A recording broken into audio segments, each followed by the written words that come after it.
You're listening to The Aging Boomers. I'm your host, Frank Sampson, and thank you for joining us. And The Aging Boomers is a show where we discuss many of the issues facing boomers, their parents, and what we know, of course, is an aging population. So, as always, I'm excited about today's show. We got a wonderful guest. I first want to let our listeners know that today's show is sponsored by Elder Care Resources USA.com. Information for an aging world. Enjoy informative articles, watch videos, download helpful guides, learn from nationally recognized experts, and connect with key local providers. Visit eldercareresourcesusa.com. And you could also connect to local sites all over the country, whether it be in the Bay Area, Southern California, out east in New York, from coast to coast. You could get onto the local sites. So just go to eldercareresourcesusa.com. And we have as our guest today William Fisher, who's the Chief Executive Officer for the Northern California and Northern Nevada chapter of the Alzheimers-Association, which is just a phenomenal organization. We're going to hear a little more about it. Bill joined the association in 1987. In this role, he provides leadership to the largest chapter in the 80-chapter Alzheimer's Association network. He currently serves on the State of California Alzheimer's Disease and Related Disorders Advisory Committee, was a founding board member of the Berkeley Alzheimer's Family Respite Center, now the Alzheimer's Services of the East Bay, and is a trustee with the Hubert L. Beard Foundation for Respite Care. Bill, thanks so much for joining us on the Aging Boomers today. Great to be with you, Frank. Yeah, there's just so much to discuss, so we're going to try to pack in as much as we can here. You know, first of all, I just want to start out asking, just telling us more about the Alzheimer's Association, what kind of services, and how could people utilize those services most effectively? Yeah, you bet. So the Alzheimer's Association simply is the national movement to defeat Alzheimer's disease. We are a voluntary health agency. We are trying to move public concern for this issue. We believe in a world without Alzheimer's, so we're proud to be the largest private nonprofit funders of Alzheimer's science. We raise money, we fund research internationally, really. And at the same time, through the chapter network that you referred to, we are there 24/7 to help families through this journey that most people really didn't plan for. And so we have a great 800 number, 800-272-3900. We've got a great website, alz.org. People can access all kinds of information, caregiving information, support information, research information, public policy information. We're trying to beat this thing. We do not accept that our children and grandchildren have to either have Alzheimer's or care for somebody who does. And at the same time, our chapter here in Northern California, Northern Nevada, took about 15,000 helpline calls last year. And nobody calls in the morning saying, hey, how's research going today? They call because something's going on in their life and they need help with it. And we have a host of educational programs, support services. That's really us. We're as I say, on the big picture, we're trying to beat this thing. We're trying to raise public concern about an issue that's very difficult.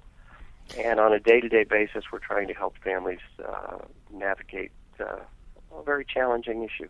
And I could speak firsthand that I've worked with your group and being in the industry, of course, and you just have a great staff and very caring people. They really know their stuff, and I clients that I've worked with and referred them over have been extremely pleased with your staff and the whole organization and what is a difficult situation for people. So I want to thank you for all you do. Well, I appreciate that. I agree with you. It is a good staff. It's a very caring group. But I just add that we use hundreds and hundreds of volunteers as well in all kinds of ways. volunteers who lead support groups, volunteers who help us with helpline, volunteers who stuff envelopes, volunteers who put on our walk to end Alzheimer's. It really is, in a very fundamental way, about engaging the community to address an issue that's hard for people to talk about. We know that over half of the cases of Alzheimer's are never diagnosed. There's a stigma to Alzheimer's that's really fundamentally different than other chronic healthcare conditions. I mean, if you have diabetes, you can probably continue to do a lot of lines of work, but if you develop Alzheimer's disease, don't want you to fly my plane, don't want you to be my legal advisor, don't want you to be my financial advisor, don't want you to be my doctor. It's a different kind of compromise, and I think it frightens people in a different way. All right. So what do you say to people who say, well, I have someone that I know, they don't have Alzheimer's, they have dementia. And so I know there's I don't want to say confusion. It's just people are just uneducated when they're facing this type of situation. It's not anything they necessarily studied in school or anything. So, can you explain really the differences and try to clear that up for our listeners? I think I can, and it's a great question because you're absolutely right. It comes up all the time. I meet people frequently. Even people who are close to me know what I do, who will say, well, there at the end, Mom didn't know the names of the kids anymore, but I don't think she had Alzheimer's. She had dementia. And, I was a fairly well-known individual the other day was talking about her own diagnosis, she was being interviewed, and it often comes off as dementia. So, dementia is a syndrome. Dementia is a description of the way the person functions or behaves. It describes an individual with short-term memory problems, with problems processing information, thinking, reasoning, probably some change in personality. And when those things happen in a previously intact individual, a person who doesn't have a history of mental illness or difficulties like this, the doctor will often say you have dementia. If you're over 65, the doctor might say senile dementia. The senile reference just telling us how old the person is. 58-year-old with identical symptoms would be pre-senile dementia. But it doesn't tell us what causes it, so it's not an adequate diagnosis, and people shouldn't be content with it. So many things can cause dementia. So Alzheimer's disease is far and away the most common cause of dementia in people over the age of 65. Everyone who has Alzheimer's will develop and exhibit dementia at some point. But there are other things that cause dementia. There's vascular dementia, small strokes of the lining of the brain. There's something called Lewy body dementia, Lewy. There's Parkinson's disease can cause a dementia, although not everyone with Parkinson's disease exhibits dementia. Frontal temporal lobe dementia is something we hear more about. Creutzfeldt-Jakob disease, a fairly rare disease, but it also results in dementia. And about 1 in 10 cases of dementia in a person over 65 is caused by something totally that's treatable and reversible. So it could be thyroid deficiency, could be nutritional deficits, could be contraindicated medications, which in a senior population is an important issue to consider. Maybe somebody's seeing 3 physicians, taking 6, 8 different medicines, but no one doctor is overseeing the entire medication load, and maybe 2 of these medications are not intended to be taken together, and when taken together will cause a dementia, will cause mental confusion and memory problems, and so dementia tells us how the person looks. So if I see you and see someone on the street and they have a runny nose, that's a symptom, but what causes it? Do they have hay fever? Do they have allergies? Do they have a cold? So we shouldn't accept dementia as a diagnosis. It gets us halfway there tells us how the person's functioning and behaving, doesn't tell us what causes it. Why do I care about this? I care about this because as a public policy issue, there's a federal budget for Alzheimer's disease. We have a bill in front of Congress now called the Alzheimer's Accountability Act. We need to get people to diagnose it better than they do. We need to bring it out of the closet and talk about it in a way that we don't. And it doesn't help us if we sort of flirt around the edges with it and talk about a little memory loss, a little dementia. I think part of it, honestly, some of it is you'll hear physicians say, well, there's nothing I can do about it. It's an awfully sensitive issue. I don't want to upset the family. I'll just keep an eye on it. It's not helpful from a public policy point of view.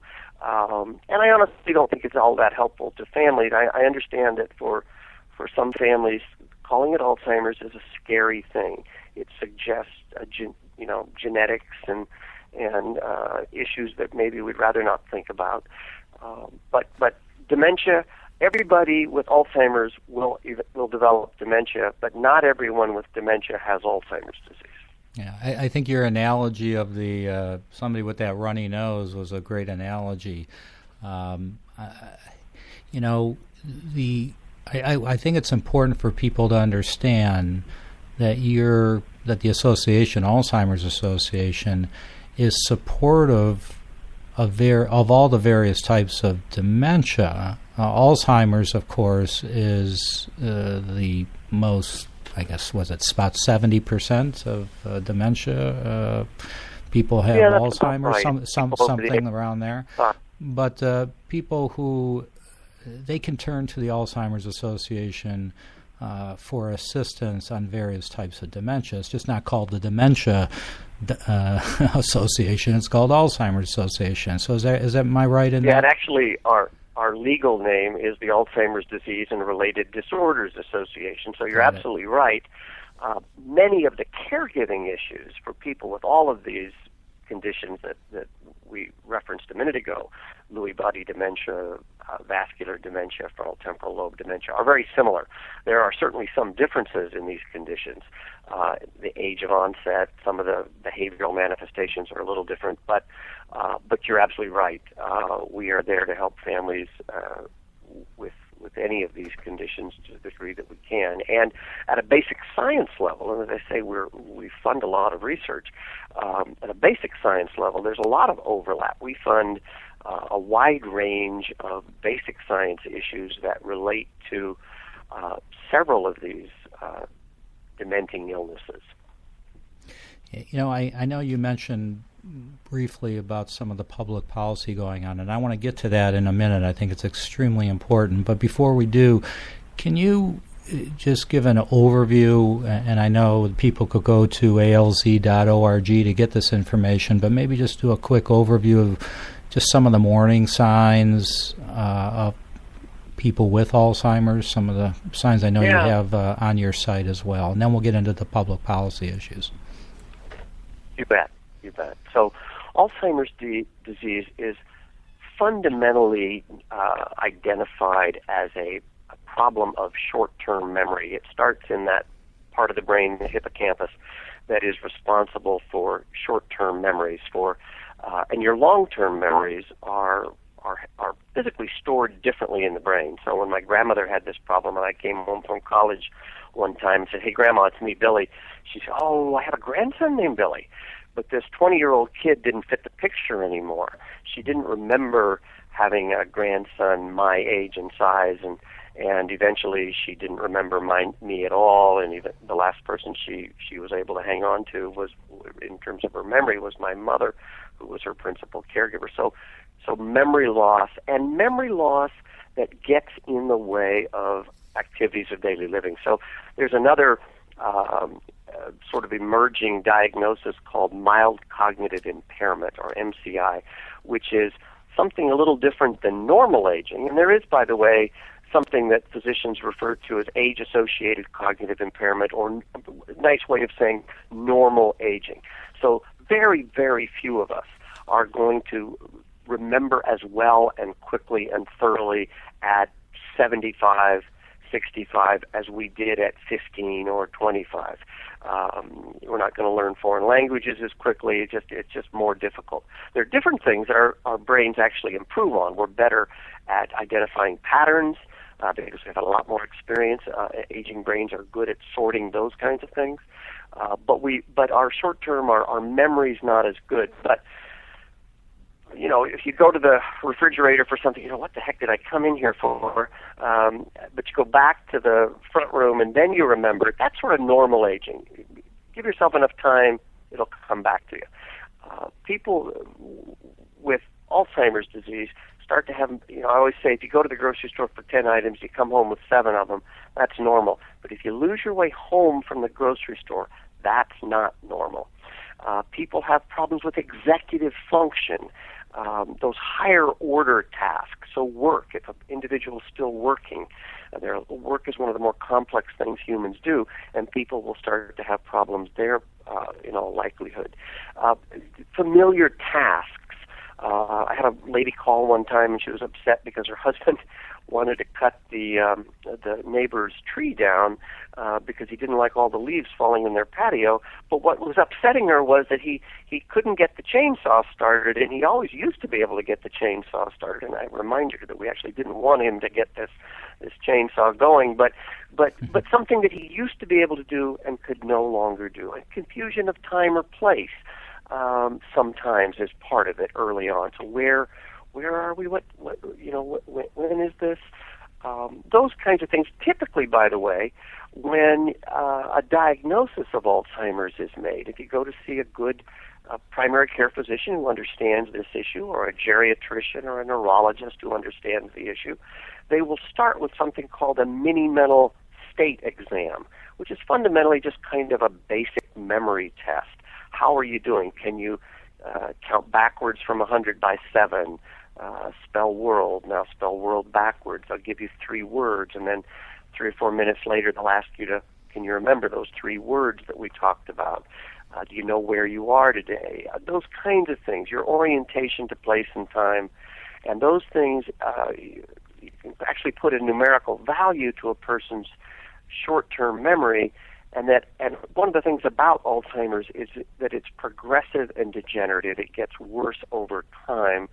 So if we benchmark our memory today, 6 months later, a person with Alzheimer's is probably going to show decline in short-term and recent memory. Now, as this progresses, and again, unfortunately, Alzheimer's is unfailingly progressive and degenerative at this point, people have really fundamental problems with eating, feeding, toileting themselves, because if you think about it, all of those things involve short-term memory. Things like, eating, you sit down to a plate of food, maybe you eat all your vegetables first, maybe you take a bite of this and a bite of that, but you have a sense of of how to go about it, a sense of when you're finished, and when you're done, you don't expect to eat again. People with Alzheimer's start to have problems with remembering where they are, what to do, where they are in the sequence of this activity, and that is pervasive across things like dressing yourself. Again, that's towards the later stages of the disease, but it's very common with families when you ask them, when did this begin, that they'll say something to the effect of, well, we got mom to the doctor last February, but looking back on it now, we were really seeing symptoms a year, 2 years, maybe even 3 years prior to that. One thing I would hasten to say, by the way, is that one of the ahas in Alzheimer's science over the last 10, 15 years that we know is that the pathology, the brain changes of Alzheimer's are starting 15, 20 years before the dementia that we talked about a minute ago, this confusion, short-term memory loss, before those symptoms are present. We typically don't diagnose it until the person starts to have difficulty. And one of the things that I think is going to change in Alzheimer's is we're going to be able to diagnose it pretty soon, while people are still working and picking up their dry cleaning and doing just fine. We're going to be able to identify biomarkers for Alzheimer's that help us identify the disease, the pathology of the disease in seemingly fully functional adults. That'll change science in a fundamental way. Yeah, it's, I just heard just recently, I think it was this past week or so, that statistically Alzheimer's is the third leading cause of death. Is that correct? Did I hear that right? Well, we say in our publication that it's the sixth leading cause of death in adults in this country. It is the only issue in the top 10 causes of fatality that has no disease-altering treatment available. There are 4 drugs approved by the Food and Drug Administration that are for treating Alzheimer's disease, and they are what we refer to as symptomatic treatments. But you're absolutely right, and it's interesting that we often don't think of Alzheimer's as a terminal illness. And part of that is, again, the age group of people who get it. It's very much an age-related condition. So it affects roughly about 13% of the population over 65, but almost 40% of the population over 85.